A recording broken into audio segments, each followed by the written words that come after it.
Welcome to this episode of the Neurokrish Immersion, which has the evocative theme laughter, tears, and music, the neuroscience of human life. This is our little deep dive into the whole speciality and evolving field of neuroaesthetics, but from a particular lens or window.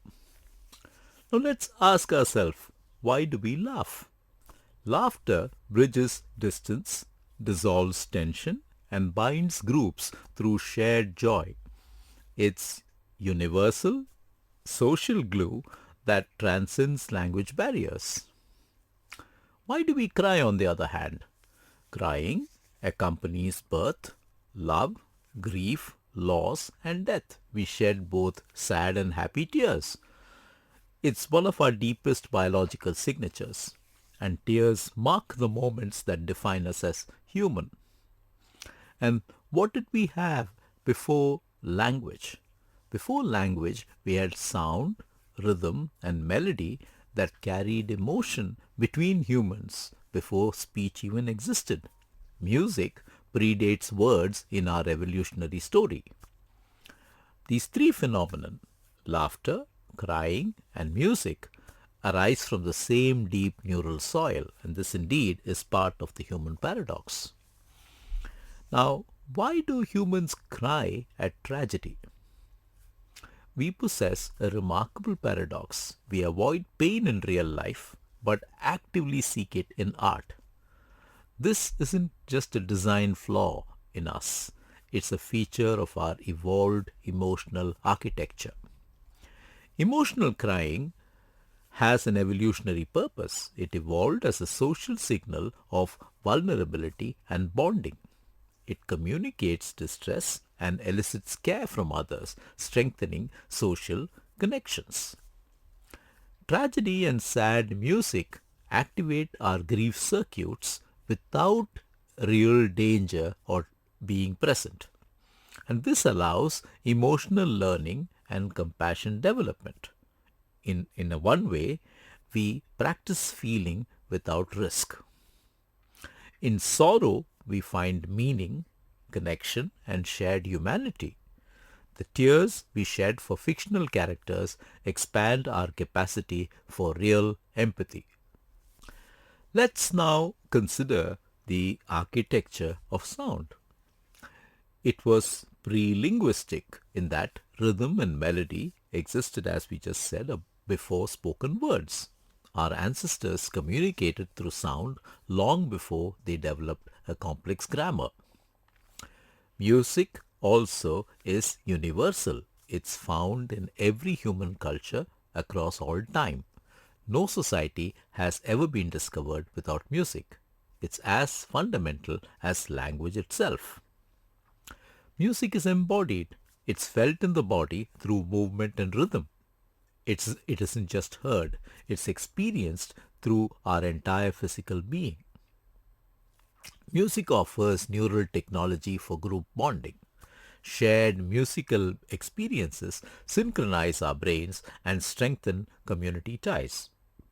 The human brain, therefore, is a musical brain before it is a linguistic brain. Music in your brain is distributed. It doesn't live in one place. It illuminates a vast network spanning multiple regions, each contributing to the rich experience of sound. The temporal lobes, for example, which are right beneath your ears, are involved in sound processing and auditory perception. These regions decode the fundamental elements of music: pitch, timbre, and melody. The basal ganglia and cerebellum are involved in rhythm and movement coordination. Your brain's metronome keeps the beat and coordinates your body's response to music. Most of us tap or clap or move unconsciously to music. The limbic structures, which are associated with our temporal lobes, are involved in emotional processing and memory. In many of our podcasts, we talk about the amygdala and the hippocampus, which are key structures in our emotional brain. The amygdala is the center of human emotion, the hippocampus is the center of memory, and the two are neighbors. They exist very close to one another. They give music its power to move us and to trigger vivid memories. Please remember, emotion hugely influences how memories are shaped and formed and stored. And then, of course, you have the frontal reward circuits. They give it pleasure and meaning. Dopamine floods these regions when music delivers the spine-tingling moment of resolution. While language describes emotion, music creates emotion directly. In dementia, for example, people may forget their identities. Indeed, we often say that dementia has a fate worse than death because I may even forget in the terminal stage who I am, and what could be more tragic than that? But even a person in that stage may still remember songs. This remarkable phenomenon reveals music's privileged place in our neural architecture. When other memories fade, musical memories persist. So, emotional memory ensures that feelings are preserved, motor memory ensures that movements are intact, and procedural memory ensures that skills are maintained. Songs become autobiographical portals that recreate the self in time. In the Indic tradition, we have the whole evolution of raga, rasa, and the architecture of emotion. Indian aesthetic science recognized that emotion has structure. The rasa theory describes the systematic evocation of emotion through sound, mapping 9 essential emotional states to specific musical patterns. And what we know in modern neuroscience is that different emotional states correspond to distinct neural network configurations. The brain's architecture mirrors musical architecture. Both are systems of organized patterns creating meaning. Emotion is not random, it follows patterns. Science confirms ancient intuition. And a raga is not merely a scale, it's a temporal emotional architecture that unfolds through time, guiding the listener through a carefully crafted journey of feeling. One of neuroscience's deepest puzzles is the binding problem. How do distributed brain processes unify into a single conscious experience?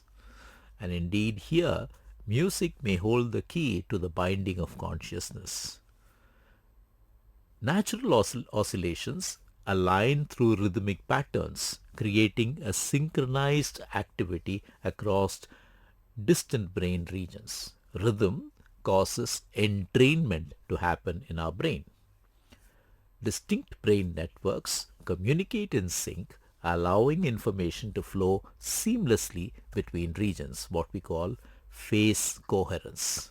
And through entrainment and phase coherence, music organizes consciousness itself. One wonders, and we are puzzled.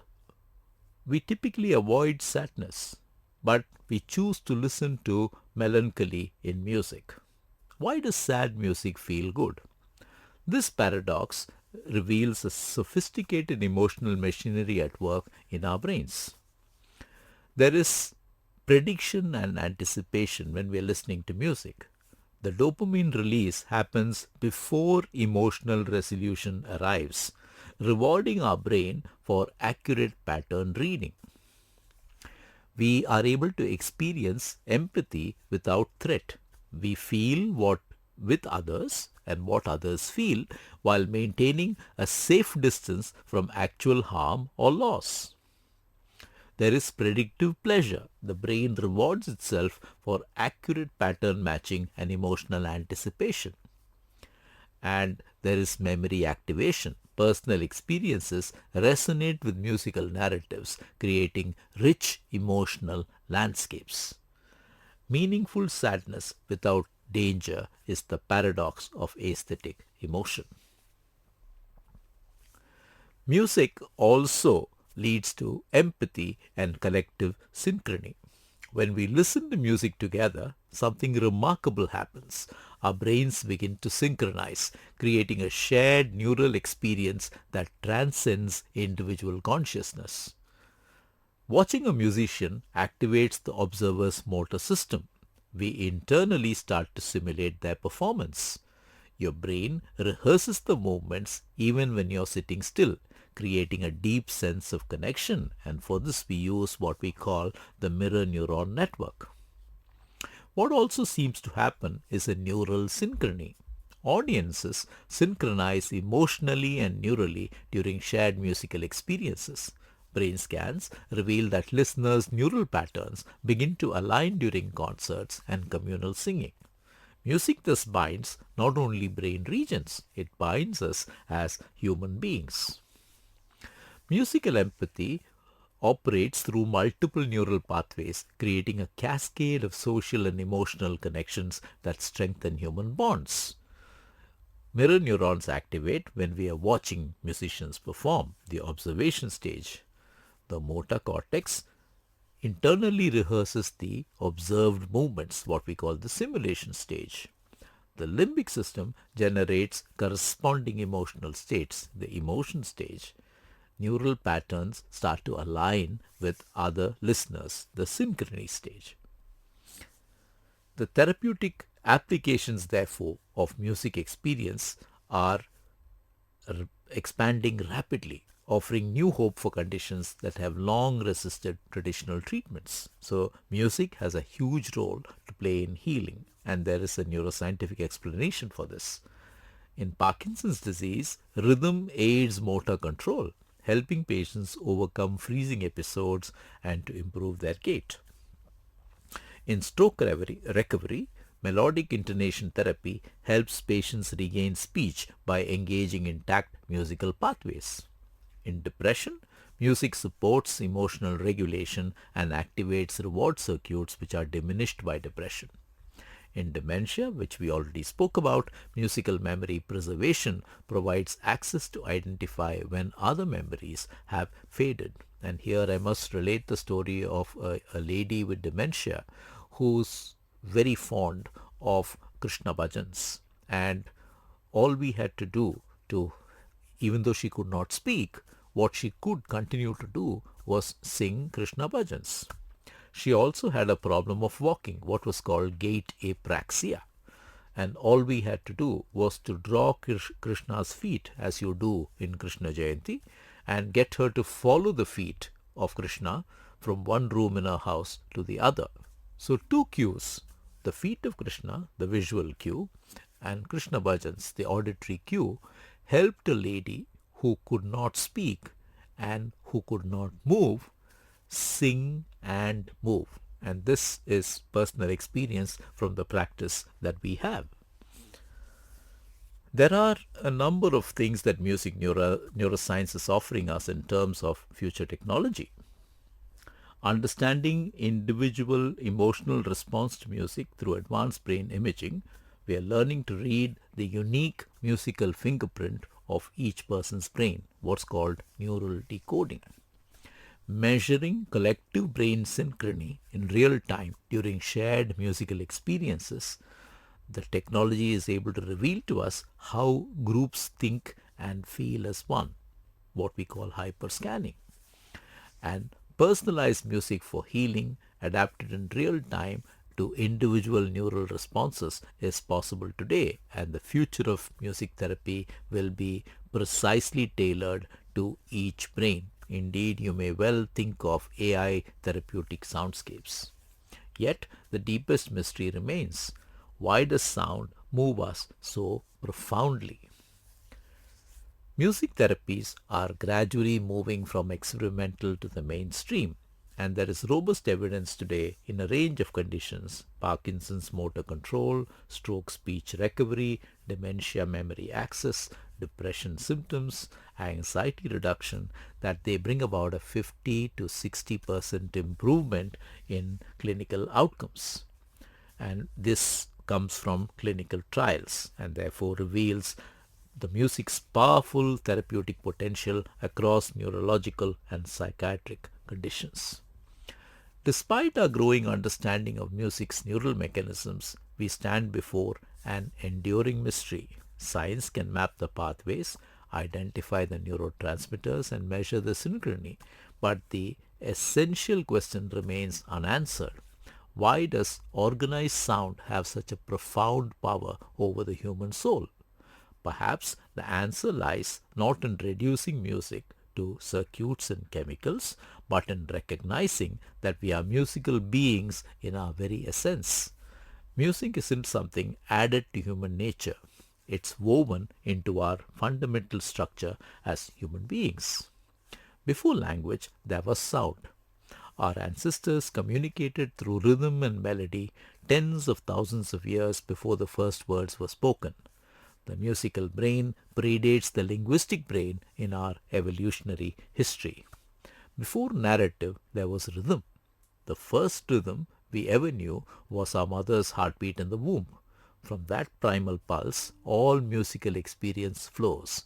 Rhythm organizes time, creates expectation, and structures consciousness itself. The brain you bring to music is the brain that music helped to create. Music didn't just find a place in an already formed human brain. Music shaped the evolution of that brain, sculpting neural pathways over millennia of human experience. Our capacity for language, for abstract thought, for emotional regulation, all may owe their existence in part to our musical ancestors who sang before they spoke. In summary, therefore, we do not merely listen to music, we become it. And in this way, I hope we understand how laughter, tears, music, human emotion, memory, and recovery and rehabilitation are all interwoven into one grand thought process. Thank you for listening.